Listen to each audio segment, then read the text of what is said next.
I have a secret to tell, one that few people know.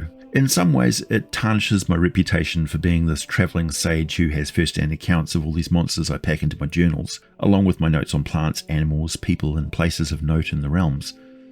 On a hot, dry summer afternoon, as I sat drawing a creature with charcoal sticks at the open shutters in my chambers at Candlekeep, there was a knock at my door and a young avowed stood there.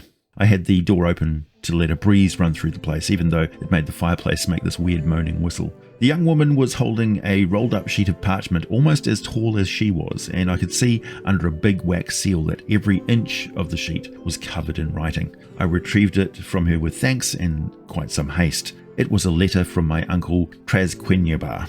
I received one of these regularly every summer, so they were normally waiting for me when I returned from my travels. It was unusual for me to be at the keep this late in the year and actually have one delivered fresh into my hands. I cleared some space on a desk and took a moment to smell the scroll. There was a faint whiff of sandalwood and curry. The wax seal had Uncle Traz's double spiral symbol on it, which I cracked open and unrolled the bedsheet-sized letter. If you think your draconic is fluent, you will face a challenge still in reading the sprawling and artistic style of handwriting that Drizzt employs.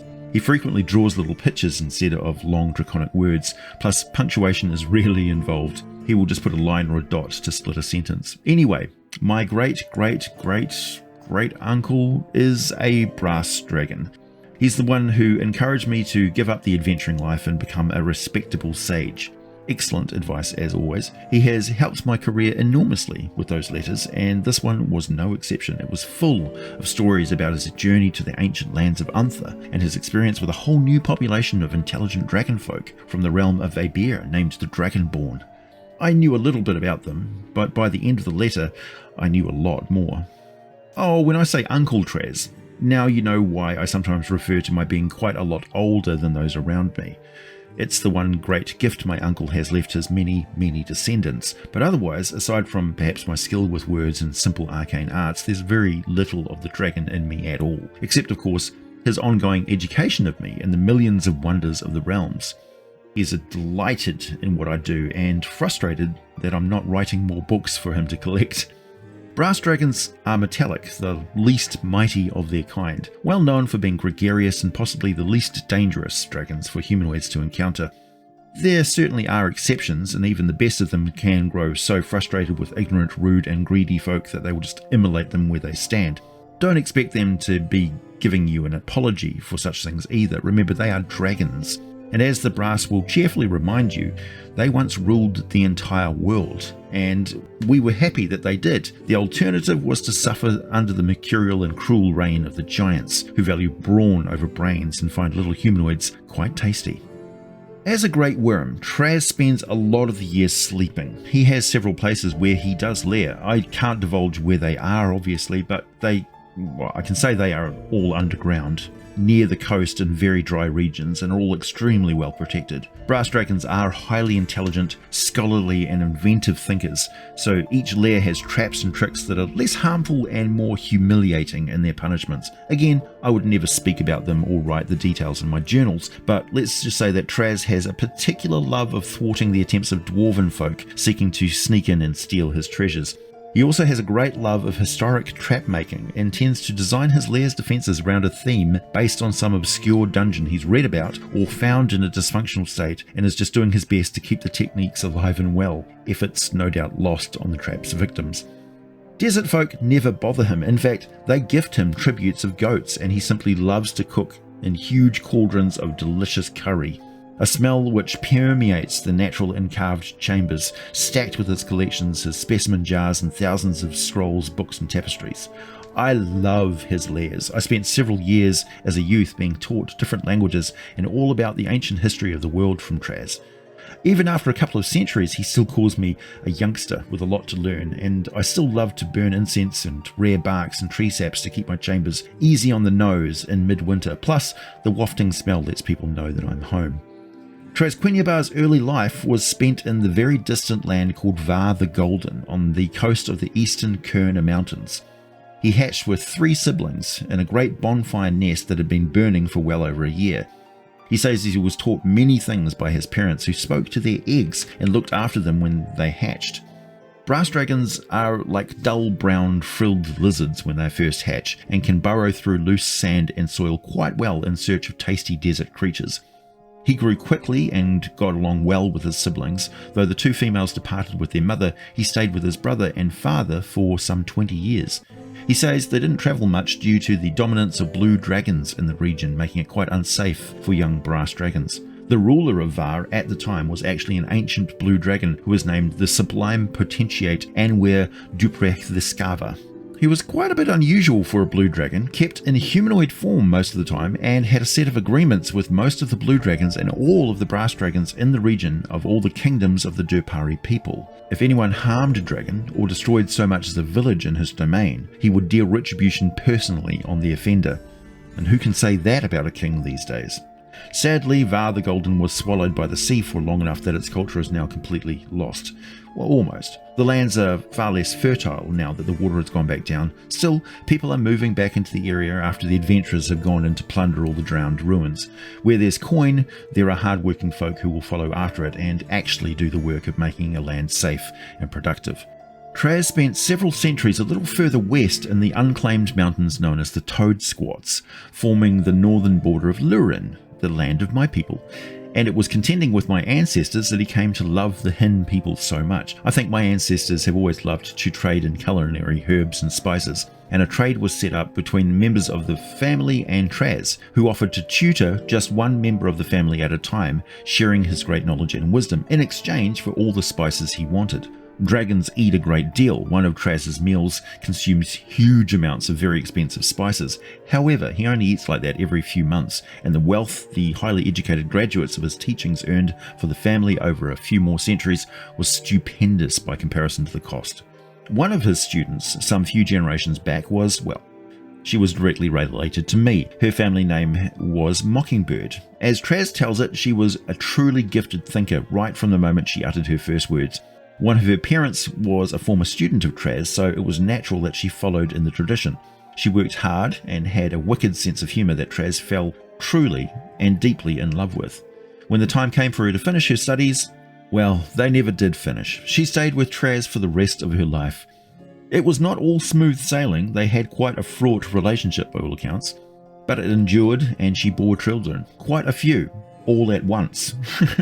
The tales of that family. I'm amazed any of them made it to the age they did, but they did live a very long time, and so did their children, and so on. Some are born with a lot of Traz in them still, and the halls of wizardry in many lands have members of my family in their history books. Traz also had dragon children, but he rarely talks about that side of his life with his hobbit children. Our busy and active lives are far more engaging, he says.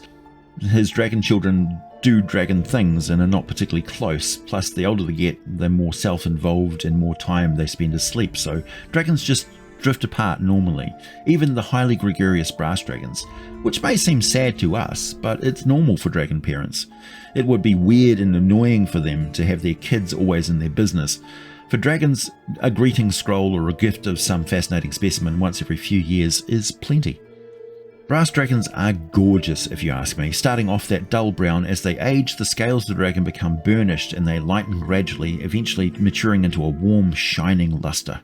Their wings and frills are mottled green towards the edges, darkening with age. And as the brass dragon grows older, its pupils fade away until its eyes resemble molten metal orbs. They have very expressive faces, but thick hide. Their scales are extremely tough, which is why dragon scale armor is much sought after. The metallic dragon scales even more so, but fair warning, no dragon is very tolerant of little humanoids wearing dragon body parts around them.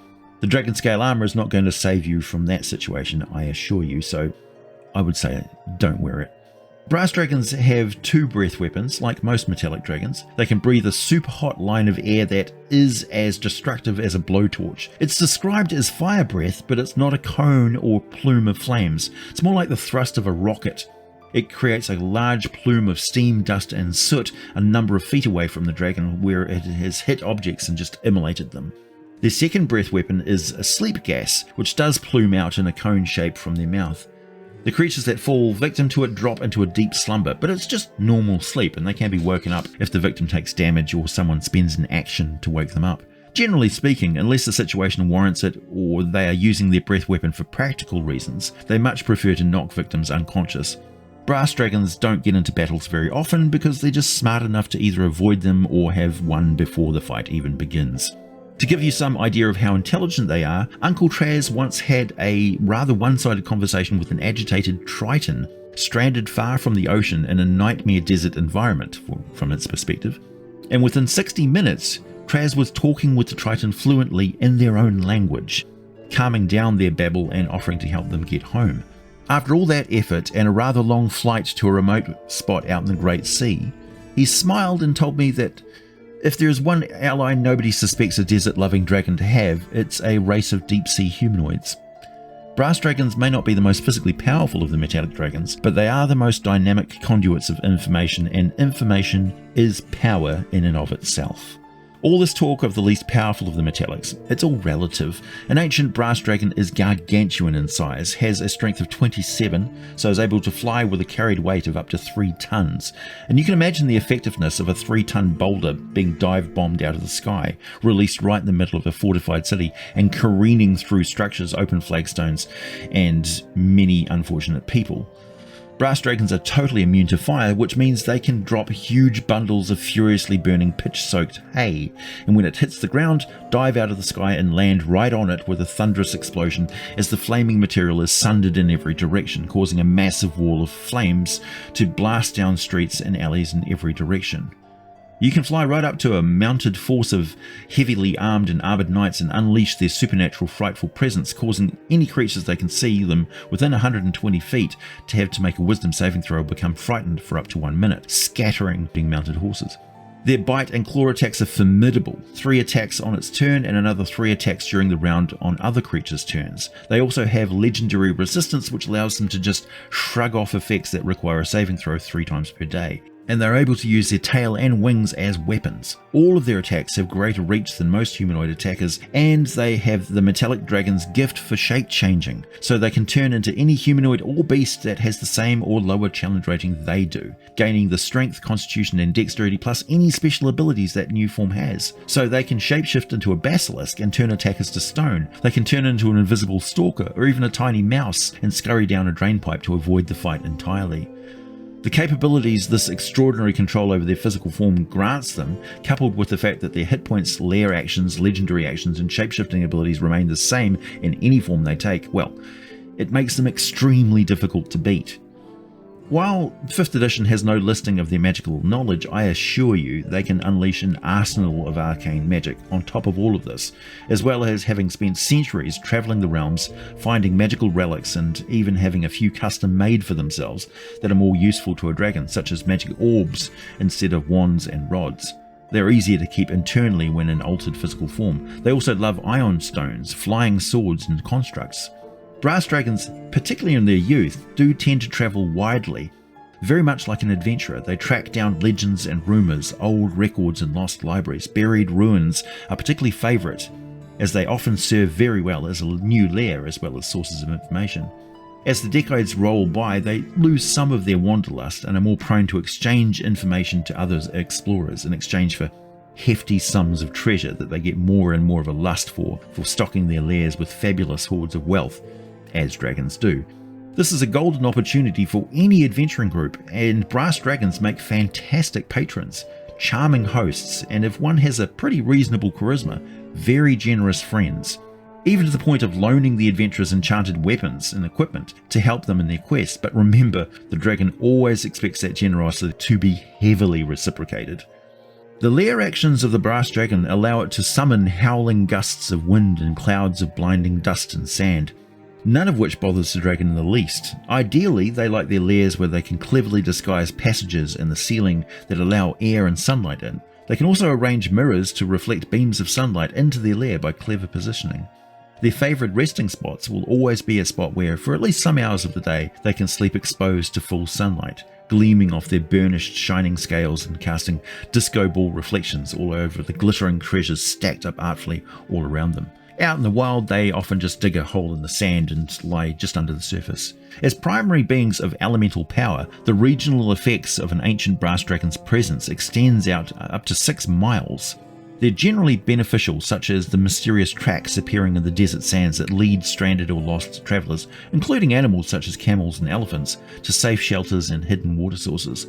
These tracks also appear near the creatures who seek to do harm and lead them away from the dragon's true location. The dragon also causes convincing illusions to appear of larger or smaller monsters within a mile of its lair, further protecting itself by frightening and distracting creatures who fail to see through the trick. This also has the added benefit of protecting desert folk who will camp near dragon lairs, quite often not even knowing they're there. They have a form of extrasensory perception that links directly to the flow of heat, life, and water in their environment. This is psychic in nature, so anytime a creature with an intelligence of higher than 2 comes within 30 feet of a water source within a mile of the ancient dragon's lair, the dragon knows exactly where they are. As you can imagine, it's very easy for a brass dragon to simply fill urns with water and scatter them all around that 1 mile range, providing an awesome perimeter alert system that requires no magic to function at all. You can see this influence in a number of ancient cities of the desert lands, in Kalimshan and many places across the lands of Zakara, where the central palace is surrounded by many small fountains, wells, and redirected rivers that flow through many canals in the city. Dragon rulers could simply sit in the palace and feel the city all around them, knowing the comings and goings of the population. A brass dragon is its own spy network and CCTV system. Brass dragons crave conversation more than anything else, so gifts of intelligent magic items, awakened objects, sentient plants, and any other thing that can talk to it or can be talked to are highly effective. They keep potted plants and terrariums all around them with all sorts of exotic and interesting creatures in their lairs, as well as intelligent items and constructs. You can often hear them just chatting away all day. The very idea of Warforged fascinates brass dragons, and if it was within their power, they would be very, very keen to locate and reactivate a facility that could create more Warforged. They're also fond of summoning creatures using magic rituals and just keeping them secure in a summoning circle and chatting with them for hours and hours.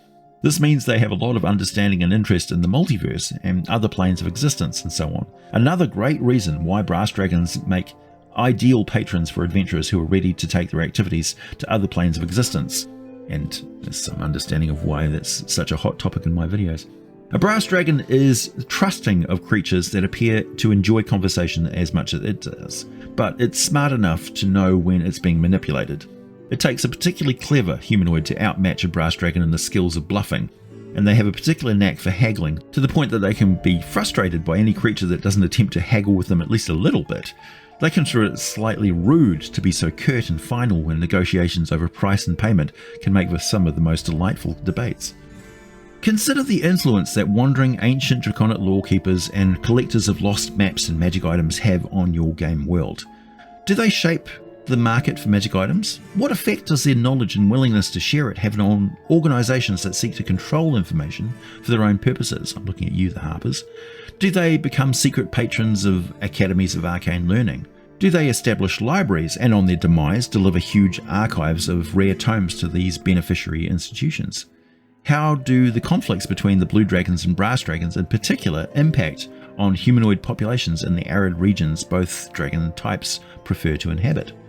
I shall leave you with these ponderings as I dig into this latest massive scroll from my great uncle Traz.